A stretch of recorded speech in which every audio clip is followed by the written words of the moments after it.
Welcome back to the channel Maurya the Pravasiga. Kailasagiri ಆದಮೇಲೆ next ನಾವು ಹೋಗ್ತಿರೋ destination ಬಂದು ಅಂಬಾಜಿ ದುರ್ಗ ಬೆಟ್ಟ ಮತ್ತು ಆಂಜನೇಯ ಸ್ವಾಮಿ ದೇವಸ್ಥಾನ. ನೀವು ಏನಾದರೂ ಕೈಲಾಸಗಿರಿಗೆ ಬರ್ತೀರಾ ಅಂತ ಅಂದ್ಕೊಂಡ್ರೆ ಈ ಅಂಬಾಜಿ ದುರ್ಗ ಬೆಟ್ಟ ಮತ್ತು ಆಂಜನೇಯ ಸ್ವಾಮಿ ದೇವಸ್ಥಾನನ ಮಿಸ್ ಮಾಡ್ಕೊಳ್ಳೋಕ್ಕೆ ಹೋಗಬೇಡಿ. ಅಂಥ ಬ್ಯೂಟಿಫುಲ್ ಆಗಿರೋ ಪ್ಲೇಸ್ ಅದು. ಸೊ ಆ ಜಾಗ ಈ ಕೈಲಾಸಗಿರಿ ಬೆಟ್ಟದಿಂದ 4 ಕಿಲೋಮೀಟರ್ಗಳಾಗುತ್ತೆ. ಫುಲ್ ಆಫ್ ರೋಡಿಂಗ್ ಆಗಿರೋ ಕಾರಣದಿಂದ ಇಲ್ಲಿಂದ ಹೊರಡೋದಕ್ಕೆ ಜೀಪ್ ಫೆಸಿಲಿಟೀಸ್ಗಳು, ಈ ಥರ ವ್ಯಾನ್ ಫೆಸಿಲಿಟೀಸ್ಗಳೆಲ್ಲ ಇರ್ತವೆ. ಅದನ್ನು ಉಪಯೋಗಿಸ್ಕೊಳ್ಳಿ.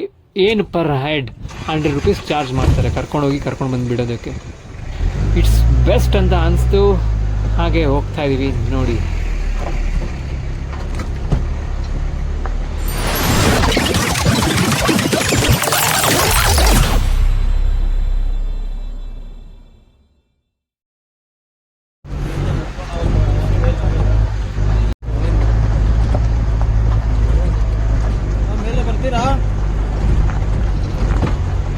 ಬರ್ತೀರಾ? ಎಷ್ಟು ದೂರ? 4 ಕಿಲೋಮೀಟರ್ ಆಗುತ್ತೆ ಸರ್. ತುಂಬಾ ದೂರ ಇದೆ. ಒಂದು ಪರ್ಸನ್ಗೆ 100 ರೂಪಾಯಿ, ಹೋಗಕ್ಕೆ 50, ಬರೋಕ್ಕೆ 50.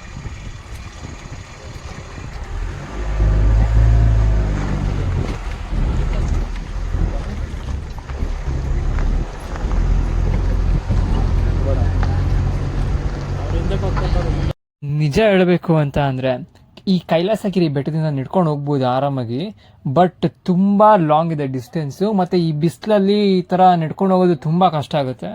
ಸೊ ನಾನು ಸಜೆಸ್ಟ್ ಮಾಡೋದಂತ ಏನು ಅಂತ ಅಂದರೆ, ದಯವಿಟ್ಟು ಈ ಥರ ಒಂದು ಗಾಡೀಲೇ ಹತ್ಕೊಂಡು ಬಂದ್ಬಿಡ್ರಿ ಬೆಸ್ಟು.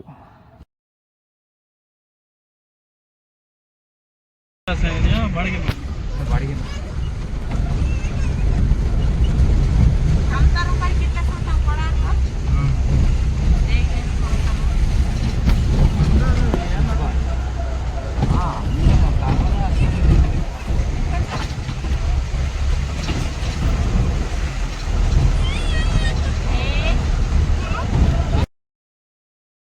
ಈ ಥರ ಒಳ್ಳೆ ವ್ಯೂನ ನೋಡಿಕೊಂಡು ಈ ಆಫ್ ರೋಡಿಂಗ್ ಜಾಗದಲ್ಲಿ ಗಾಡೀಲಿ ಹೋಗ್ತಾ ಇದ್ರೆ ಮನಸ್ಸಲ್ಲಿ ಯಾವ ಹಾಡು ಗುಣುಕ್ತದೆ ಗೊತ್ತಾ? ಕಾಗದದ ದೋಣಿಯಲ್ಲಿ ನಾಕುರುವಂತ ಒತ್ತಾಯಿತೆ, ಕಾಣಿಸದ ಆನಿಯೊಂದು ಕಣ್ಣಲ್ಲ ಕೂತು ಮುತ್ತಾಯಿತೆ. ಈ ಹಾಡು ನನ್ನ ಮನಸ್ಸಲ್ಲಿ ಗುಣುಕ್ತಾ ಇತ್ತು.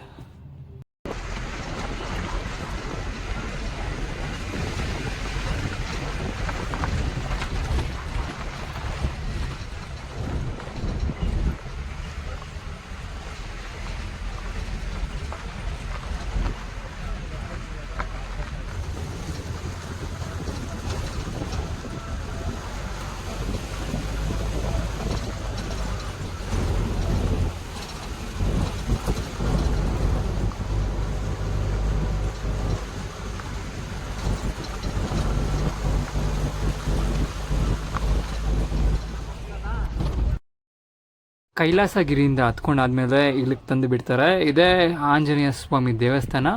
ಇಲ್ಲಿಂದ ಸ್ವಲ್ಪ ಬೆಟ್ಟ ಹತ್ಕೊಂಡೋದ್ರೆ ಅಂಬಾಜಿ ದುರ್ಗ ದೇವಸ್ಥಾನ ಸಿಗುತ್ತೆ. ಇನ್ನು ಅಂಬಾಜಿ ದುರ್ಗ ಬೆಟ್ಟದಿಂದ ಇನ್ನೂ ಬೆಟ್ಟ ಹತ್ಕೊಂಡು ಹೋದರೆ ಟಾಪಲ್ಲಿ ಶಿವನ ದೇವಸ್ಥಾನ ಇದೆಯಂತೆ. ಬನ್ನಿ ಎಲ್ಲ ಕವರ್ ಮಾಡಿಬಿಡೋಣ. ಸೊ ಇದೆ ಅಂಬಾಜಿ ದುರ್ಗ ದೇವಸ್ಥಾನ, ಹಿಂಗೆ ಕಾಣಿಸ್ತೆ ನೋಡಿ.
ಹೇಗೋ ಕೆಳಗಡೆಯಿಂದ ಹತ್ಕೊಂಡು ಕಡೆಗೂ ದುರ್ಗಾ ಪರಮೇಶ್ವರಿ ದೇವಸ್ಥಾನಕ್ಕೆ ಬಂದ್ವಿ. ಬನ್ನಿ ದೇವಸ್ಥಾನ ಒಳಗಡೆ ತೋರಿಸ್ತೀನಿ ಹೇಗಿದೆ ಅಂತ.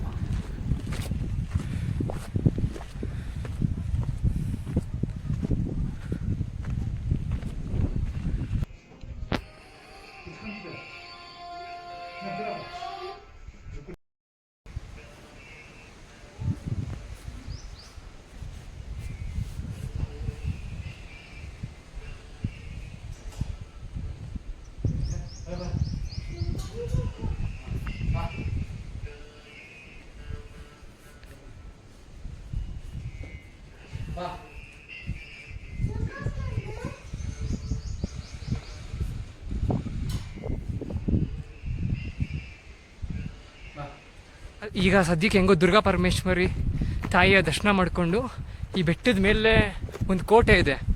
ಆ ಕೋಟೆ ಒಳಗಡೆ ಏನೋ ಶಿವಲಿಂಗ ಇದೆಯಂತೆ, ತುಂಬ ಪುರಾತನವಾದದ್ದು. ಇವಾಗ ಆ ಬೆಟ್ಟ ಹತ್ಕೊಂಡು ಹೋಗ್ತಾ ಇದ್ದೀನಿ. ಒಟ್ಟಿನಲ್ಲಿ ಪ್ಲೇಸ್ ಮಾತ್ರ ಕ್ರೇಜಿಯಾಗಿದೆ. ನೀವೆಲ್ಲ ಪಕ್ಕ ಬರಲೇಬೇಕು. ಬಂದರೆ ಸಖತ್ತಾಗಿರುತ್ತೆ, ಮಜಾ ಇರುತ್ತೆ. ಒಳ್ಳೆ ಅಡ್ವೆಂಚರಸ್ ಆ್ಯಕ್ಟಿವಿಟೀಸ್ ಥರ ಟ್ರೈ ಮಾಡ್ಬೋದು ನೀವು. ಸೊ ನನ್ನ ಸಜೆಷನ್ ಏನಂದರೆ, ನನ್ನ ಸಬ್ಸ್ಕ್ರೈಬರ್ಸ್ಗೆ ದಯವಿಟ್ಟು ಒಂದು ಸತಿ ಟ್ರೈ ಮಾಡಿಕೊಂಡು ಕೈಲಾಸಗಿರಿಗೆ ಬಂದುಬಿಟ್ಟು ಇಲ್ಲಿ ಈ ಪ್ಲೇಸಿಗೆ ಕೂಡ ಬನ್ನಿ. ದುರ್ಗಾ ಪರಮೇಶ್ವರಿಯ ದರ್ಶನ ಮಾಡಿಕೊಂಡು ಅಲ್ಲಿಂದ ಇನ್ನು ನೆಕ್ಸ್ಟ್ ಹತ್ಕೊಂಡು ಹೋಗಬೇಕು ಬೆಟ್ಟನ. ಅಲ್ಲೊಂದು ಕೋಟೆ ಇದೆ, ಕೋಟೆ ಒಳಗಡೆ ಶಿವಲಿಂಗ ದೇವಸ್ಥಾನ ಇದೆ. ಸೊ ಈ ಥರ ಇದೆ ನೋಡಿ ದಾರಿ. ಈ ದಾರಿನ ನೋಡಿಕೊಂಡು ನಿಧಾನವಾಗಿ ಹತ್ಕೊಂಡು ಹೋಗಬೇಕು. ಅಷ್ಟು ಕ್ರೇಜಿಯಾಗಿದೆ. ಹಳೇ ಕಾಲದ ಕೋಟೆ ಇದು ನೋಡಿ. ಆಂಜನೇಯ ದೇವಸ್ಥಾನ ಮತ್ತು ಇಡೀ ಊರೇ ಕಾಣಿಸ್ತಾ ಇದೆ ಮೇಲಿಂದ ನಿಂತ್ಕೊಂಡು ನೋಡ್ತಾ ಇದ್ರೆ. ಎಷ್ಟು ಸಖತ್ತಾಗಿತ್ತು ಅಂದರೆ ತುಂಬ ಸಖತ್ತಾಗಿತ್ತು.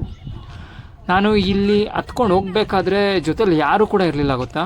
ನಾನು ಒಬ್ಬನೇ ಹತ್ಕೊಂಡು ಹೋಗ್ತಾಯಿದ್ದೆ ಈ ಕೋಟೆನ. ನನಗೆ ಒಂದು ಭಯ ಇತ್ತು ಮನಸ್ಸಲ್ಲಿ, ನಾನು ಒಬ್ಬನೇನ ಈ ಜಾಗಕ್ಕೆ ಹೋಗ್ತಾ ಇರೋದು, ಮೇಲ್ಗಡೆ ಯಾರಾದರೂ ಜನ ಇದ್ದಾರೋ ಇಲ್ವೋ ಅಂತ ಎಲ್ಲ ಡೌಟಲ್ಲಿದ್ದೆ. ಆಮೇಲೆ ಅಲ್ಲಿ ದೇವಸ್ಥಾನ ಹತ್ರ ಹೋದ್ಮೇಲೆ ಒಂದು ಸ್ವಲ್ಪ ಜನ ಸಿಕ್ತರು, ತೋರಿಸ್ತೀನಿ ಬನ್ನಿ. ಸೊ ಎಂಟ್ರೆನ್ಸಲ್ಲಿ ಈ ಥರ ಆಂಜನೇಯ ದೇವಸ್ಥಾನ, ಇಲ್ಲಿ ಯಾರೋ ಮಾರ್ಕ್ಗಳು ಹಾಕಿರ್ತಾರೆ ಈ ಹಳೆ ಪಾಳು ಬಿದ್ದಿರೋ ಕೋಟೆಯಲ್ಲಿ. ಎಷ್ಟು ಕ್ರೇಜಿ ಆಗಿದೆ ಗೊತ್ತಾ ಈ ಜಾಗ ಮಾತ್ರ. ಆರೋ ಮಾರ್ಕ್ಗಳನ್ನ ಫಾಲೋ ಮಾಡಿಕೊಂಡು ನಮ್ಮ ದಾರಿನ ನಾವೇ ಹುಡ್ಕೋಬೇಕಾಗುತ್ತೆ ಇಲ್ಲಿಂದ.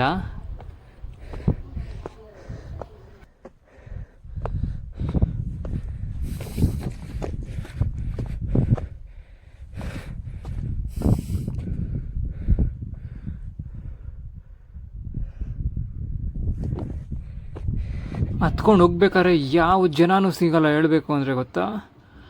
ನಾವು ಒಬ್ಬಂಟಿ ಆಗ್ಬಿಡ್ತೀವಿ ನಿಜ ಹೇಳಬೇಕು ಅಂದರೆ. ನಾವೇನ ಇಲ್ಲಿರೋದು, ಇನ್ಯಾರೂ ಇಲ್ವಾ ಇಲ್ಲಿ ಅಂತ. ಆಮೇಲೆ ದೇವಸ್ಥಾನ ಹತ್ರ ಹೋದ್ಮೇಲೆ ಗೊತ್ತಾಗುತ್ತೆ, ಅಲ್ಲೊಬ್ಬರು ಅರ್ಚಕರು ಇರ್ತಾರೆ ಮತ್ತು ಸ್ವಲ್ಪ ಜನಗಳು ಬಂದು ಪೂಜೆ ಮಾಡಿಸ್ತಾ ಇರ್ತಾರೆ. ನೋಡಿ ಹಿಂಗಿದೆ. ಈ ಥರ ಜಾಗಕ್ಕೆ ಬರಲೇಬೇಕು ನೀವು ಲೈಫಲ್ಲಿ. ಇದೇ ನೋಡಿ ಬೆಟ್ಟದ ಮೇಲಿರೋ ಶಿವನ ದೇವಸ್ಥಾನ. ಎಷ್ಟೋ ಸಾವಿರ ವರ್ಷದ ಹಿಂದಿನ ದೇವಸ್ಥಾನ ಅಂತ ಇದು. ಬನ್ನಿ ಒಳಗಡೆ ಹೋಗೋಣ.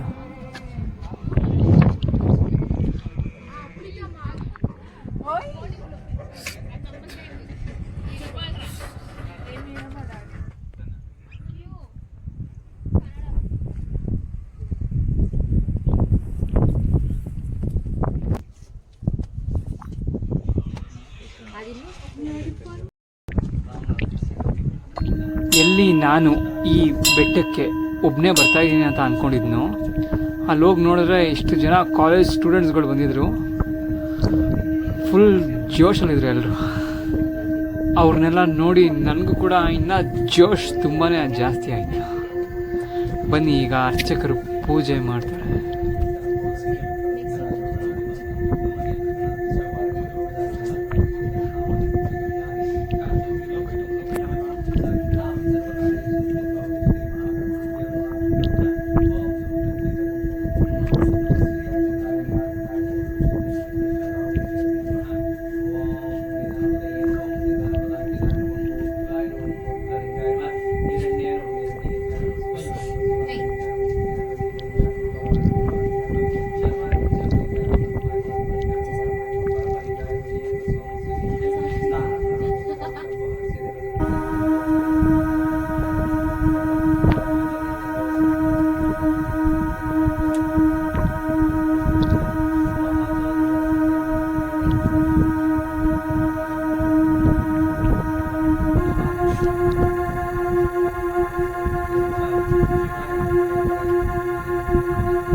ब्रो इनका हमको सेफ है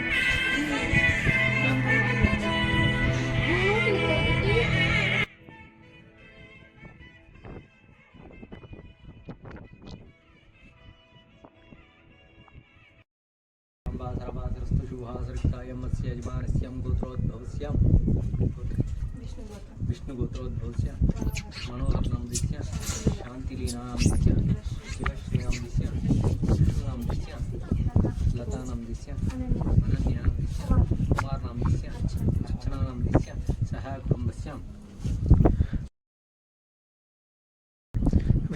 विष्णुगोत्रोद्भवस्य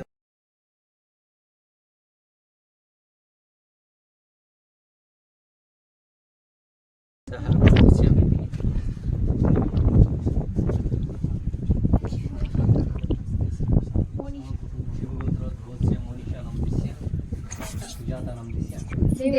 देवदर्शिनी नाम दिस्य इनु नाम दिस्य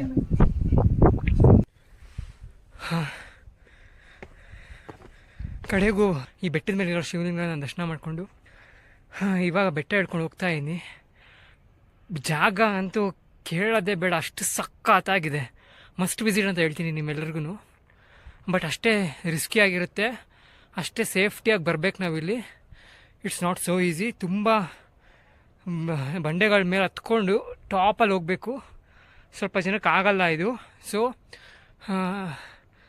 ರಿಸ್ಕ್ ತಗೊಳ್ಳೋರಂಥವ್ರು ಮಾತ್ರ ಬನ್ನಿ. ಒಳ್ಳೆ ಪ್ಲೇಸ್ ಮಾತ್ರ ಸಖತ್ತಾಗಿದೆ. Must visit place. Thank you. ಮತ್ತೆ ಕೆಳಗಡೆ ಒಮ್ಮೆ ಸಿಗೋಣ. ಈ ಬೆಟ್ಟದಿಂದ ಇಳಿತಾ ಇದ್ದೀವಿ ಅಂತ ಅಂದರೆ ಹುಷಾರಾಗಿ ಇಳಿಬೇಕು.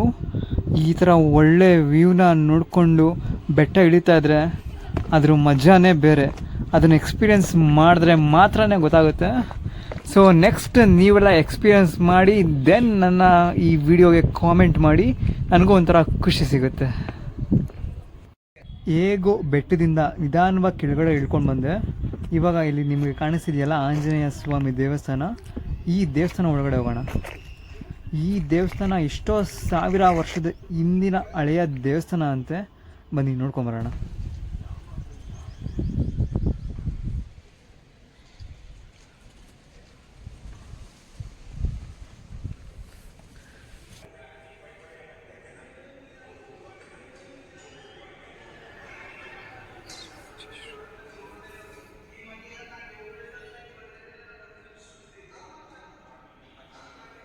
ನಾನೀಗ ಅಂಬಾಜಿ ದುರ್ಗ ಬೆಟ್ಟ ಆಂಜನೇಯ ಸ್ವಾಮಿ ದುಷ್ಟ ಸಂಹಾರ ಆಂಜನೇಯ ಸ್ವಾಮಿ ದೇವಸ್ಥಾನಕ್ಕೆ ಬಂದಿದ್ದೀನಿ. ಅಲ್ಲಿ ಅರ್ಚಕರು ಸಿಕ್ಕಿದ್ದಾರೆ. ಅವರು ದೇವಸ್ಥಾನದ ಬಗ್ಗೆ ಸ್ವಲ್ಪ ಮಾಹಿತಿಗಳನ್ನ ತಿಳಿಸ್ತಾರೆ. ಹೇಳಿ. ನಮ್ಮ ಹೆಸರು ವೇದಾಂತಾಚಾರ್ಯ ಅಂತ. ಈ ಬೆಟ್ಟ ಅಂಬಾಜಿ ದುರ್ಗಾ ಬೆಟ್ಟ ಅಂತ ಬೆಟ್ಟ ಹೆಸರು. ಇಲ್ಲಿ 2015 ನಾರಾಯಣ ಸ್ವಾಮಿ ಒಬ್ರು ಇದ್ದಾರೆ. ಅವ್ರಿಗೂ ದೇವರು ಕನ್ಸಲ್ ಬಂದಿರೋದು. ಹೌದು, ನಾನು ಇಲ್ಲಿದ್ದೀನಿ. ಪೂಜೆ ಸ್ಟಾರ್ಟ್ ಮಾಡಿಯಪ್ಪ ಅಂದ್ರೆ ಆವಾಗ ಸ್ವಂತ ಜಮೀನ್ ಮಾರಾಕಿ ದೇವಸ್ಥಾನ ರೋಡ್ ಮಾಡಿರೋ ಸಂಕಲ್ಪ 2015. ಆವಾಗದಿಂದ ಇವಾಗೂ ಅಷ್ಟೇ ಜನಗಳು ಸಪೋರ್ಟ್ ತಗೊಂಡು ಮಾಡ್ತಾ ಇದ್ದಾರೆ. ಇದು ನಿತ್ಯ ಅನುದಾನ ಇರುತ್ತೆ. ಆ ತರ ಅರ್ಕೆಕಾಯಿ ಕಟ್ತಾರೆ. ಅರ್ಕೆಕಾಯಿ ಕಟ್ಟಿದ್ಮೇಲೆ ಕಲ್ಯಾಣ ಆಗ್ಲಿ ಸಂತಾನ ಆಗ್ಲಿ ಉದ್ಯೋಗ ಇಲ್ಲ ಅಂದ್ರೆ ಆ ತರ ಕಟ್ಬಿಟ್ಟು ಹೋಗ್ತೀವಿ. 41 ದಿವಸ ಹೊರಗಡೆ ಕಲ್ಯಾಣ ಸಂತಾನ ಎಲ್ಲ ಆಗುತ್ತೆ. ತುಂಬಾ ಪವರ್ಫುಲ್ ಇದು ಆಂಜನೇಯ ಸ್ವಾಮಿ. ಇಲ್ಲಿ ತುಂಬಾ ವಿಶೇಷ ಆಂಜನೇಯ ಸ್ವಾಮಿ. ಆಂಜನೇಯ ಸ್ವಾಮಿ ಪ್ರಪಂಚದಲ್ಲಿ ಪ್ರತಿಷ್ಠಾಪನೆ ಆಗಿಲ್ಲ. ಇಲ್ಲೇ ಫಸ್ಟ್ದಲ್ಲಿ ಆಂಜನೇಯ ಸ್ವಾಮಿ ಪ್ರತಿಷ್ಠಾಪನೆ ಆಗಿದೆ. ಹೆಂಗಪ್ಪ ಅಂದ್ರೆ ಇಲ್ಲಿ ಕಲಿಯುಗದಲ್ಲಿ, ತ್ರೇತಾಯುಗದಲ್ಲಿ, ದ್ವಾಪರದಲ್ಲಿ ಹೆಂಗ ಆಂಜನೇಯ ಸ್ವಾಮಿ ಇರ್ತಾರೋ ಹಂಗೆ ಇಲ್ಲಿ ಒಂದೇ ವಿಗ್ರಹದಲ್ಲಿ ಆಂಜನೇಯ ಸ್ವಾಮಿ ದರ್ಶನ ಕೊಡ್ತಾರೆ. ಕಲಿಯುಗದಲ್ಲಿ ಅಭಯ ಇಟ್ಕೊಂಡಿರ್ತಾರೆ. ರಾಮಾಯಣದಲ್ಲಿ ದುಷ್ಟ ಸಂಹಾರ ವೀರಾಂಜನೇಯ ಸ್ವಾಮಿ ಇರ್ತದೆ. ಮಹಾಭಾರತದಲ್ಲಿ ಕೈಲಿ ಹೂವು ಇಟ್ಕೊಂಡು ಭೀಮ ಕೊಡ್ತಾ ಇರೋ ಸಂಕಲ್ಪ ಮಹಾಭಾರತ ಸಂಕಲ್ಪ. ಇಲ್ಲಿ ಆಂಜನೇಯ ಸ್ವಾಮಿಗೆ ಕೋರೆ ಹಲ್ಲಿರುತ್ತೆ. ಎಲ್ಲ ಆಂಜನೇಯ ಸ್ವಾಮಿ ಕೋರೆ ಹಲ್ಲಿರಲ್ಲ, ಇಲ್ಲಿ ಕೋರೆ ಹಲ್ಲಿರುತ್ತೆ. ಅದು ವಿಶೇಷ ಅಂತ. ಇಲ್ಲಿ ಏನೋ ಸಂಕಲ್ಪ ಮಾಡ್ಕೊಂಡ್ರೆ 41 ದಿವಸ ಒಳಗಡೆ ಏನು ಸಂಕಲ್ಪ ಮಾಡ್ಕೊಂಡಾಗುತ್ತೆ. ಅಷ್ಟು ಪವರ್ಫುಲ್ ಆಂಜನೇಯ ಸ್ವಾಮಿ. ಇಲ್ಲಿ ಇನ್ನ ಮೇಲೆ ದುರ್ಗಮ್ಮ ದೇವಸ್ಥಾನ, ಶಿವನ ದೇವಸ್ಥಾನ ಇದೆ. ತುಂಬಾ ಚೆನ್ನಾಗಿರುತ್ತೆ. ಮೇಲೆ ಹೋಗಿ ಬಂದೆ ಆಲ್ರೆಡಿ. ದುರ್ಗಾ ಪರಮೇಶ್ವರಿ ದರ್ಶನ ಮಾಡಿದೆ. ಮತ್ತೆ ಲಾಸ್ಟ್ ಟಾಪ್ ಅಲ್ಲಿ ಶಿವಲಿಂಗ ದೇವಸ್ಥಾನ ಇದೆಯಲ್ಲ, ಅಲ್ಲೂ ಕೂಡ ಹೋಗಿದ್ದೆ. ತುಂಬ ಚೆನ್ನಾಗಿದೆ. ಅದು ಸ್ವಲ್ಪ ಕೆಳಗಡೆ ಎನ್ನೇಕನಜ ಬಾವಿ ಅಂತ ಇರುತ್ತೆ, ಬಾವಿ. ಗುಹೆಯ ಒಳಗಡೆ ಬಾವಿ ಇರುತ್ತೆ. ಅದರಲ್ಲಿ ಆ ರಾಮಾಯಣ ಕಾಲದಲ್ಲಿ ಸೀತಮ್ಮ ವನವಾಸ ಬಂದವಾಗ ಅಲ್ಲಿ ಸ್ನಾನ ಮಾಡಿಕೊಂಡು ಶಿವನ ದೇವಸ್ಥಾನಕ್ಕೆ ಅಭಿಷೇಕ ಮಾಡಿಬಿಟ್ಟು ದೀಪ ಹಂಸಕ್ಕೆ ಎಣ್ಣೆ ಇಲ್ಲದಕ್ಕೋಸ್ಕರ ಅದೇ ನೀರು ಹಾಕ್ಬಿಟ್ಟು ದೀಪ ಹಂಸಿದ್ದಾರೆ. ಓಕೆ, ನನಗೆ ಅದು ಬಾವಿ ಅದೆಲ್ಲಿ ಅಂತ ಆ ಗೊತ್ತಿಲ್ಲ. ಶಿವನ ದೇವಸ್ಥಾನ ಸ್ವಲ್ಪ ಮುಂದೆ ಹೋಗಿದ್ರೆ ಬೋಟ್ ಹಾಕಿರ್ತಾರೆ, ಓ ಅದೇನಾ? ಹಾ. ಓಕೆ. ಎಣ್ಣೆ ಕನಜ ಬಾವಿ ಅಂತ ಹಾಕಿರ್ತಾರೆ. ತುಂಬ ಚೆನ್ನಾಗಿದೆ, ಒಳ್ಳೆ ದೇವಸ್ಥಾನ. ಇಂಥದ್ದೆಲ್ಲ ನಾನು ಫಸ್ಟ್ ಟೈಮ್ ನೋಡ್ತಾ ಇರೋದು. ತುಂಬ ಖುಷಿ ಆಯಿತು ಬ್ರೋ ನಿಮ್ಮನ್ನ ಮೀಟ್ ಮಾಡಿ. ಮತ್ತೆ ಬೇರೆ ಏನಾದ್ರು ಹೇಳ್ತೀರಾ? ಇದು ಮೇಲೆ ಕೋಟೆಗಳೆಲ್ಲ ತೋರಿಸ್ತಾ ಇನ್ನಷ್ಟೇ. ಥ್ಯಾಂಕ್ ಯು ತುಂಬ ಖುಷಿ ಆಯಿತು ನಿಮ್ಮನ್ನ ಮೀಟ್ ಮಾಡಿ. ಇಲ್ಲಿ ಮೇಲ್ಗಡೆ ನೋಡಿದ್ರಲ್ಲ ವಿಡಿಯೋ, ಶಿವಲಿಂಗದ ಹತ್ರ ಅಲ್ಲಿ ಎಷ್ಟೊಂದು ಜನ ಹುಡುಗರು ಕಾಲೇಜ್ ಬಾಯ್ಸ್ಗಳು ಇದ್ರಲ್ಲ, ಸೊ ಅವ್ರು ಮತ್ತೆ ಕೆಳಗಡೆ ಸಿಕ್ಕಿದ್ದಾರೆ. ಅವರು ನಂಗೆ ಡ್ರಾಪ್ ಮಾಡ್ತಾರೆ ಕೆಳಗಡೆ ತನಕ. Guys Trishu nice bro. You Balamurugan. Yuvashree nice to meet you guys everyone. Nice to meet you. ಹೋಗೋಣ. ಹೋಗೋಣ, ಸಿಗೋಣ. Thanks for the watching guys. ನನ್ನ ಚಾನಲ್ನ ಸಬ್ಸ್ಕ್ರೈಬ್ ಮಾಡಿ, ಶೇರ್ ಮಾಡಿ, ಒಳ್ಳೆ ಕಂಟೆಂಟ್ಸ್ಗೋಸ್ಕರ ಕಾಯ್ತಾ ಇರಿ ಅಂತ ಹೇಳ್ತಾ ನೆಕ್ಸ್ಟ್ ವ್ಲಾಗಲ್ಲಿ ಸಿಗ್ತೀನಿ. Signing off Maurya the Pravasiga. Thank you.